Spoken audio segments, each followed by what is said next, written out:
જય માતાજી બધાને। તો રોજની જેમ આજે આપણું ટિફિન દુકાને આવી ગયું છે। ચાલો ફટાફટ અનબોક્સ કરીને બતાવી દઉં। આ આવી ગયું મેન ટિફિન।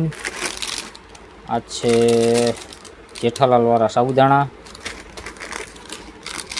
આ છે સિંગ અને આ છે મેંગો, બોલે તો કેરી। બીજું છરી। ચાલો તો ફટાફટ તમને ટિફિન ખોલીને બતાવી દઉં। તો હા, આપણું ટિફિન ખુલી ગયું છે। ચાલો એક પછી એક ખાના જોઈએ।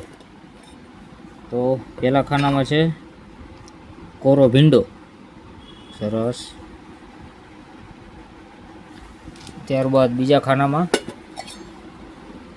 ટમેટા, આજે ઓનલી ટમેટા, સલાડ નથી। આ ખાનામાં રોટલી, બરાબર, ઘી ચોપડેલી 5-7 રોટલી છે। અને આ ખાનામાં છે કાકડી અને કાચી કેરી। અચ્છા, સલાડ આમાં છે, બરાબર। આ થઈ ગયું આજનું જમવાનું। આ કેરી, આ પડીકા અને આ ઠંડી ઠંડી છાશ। તો ચાલો મારી સાથે જમવા।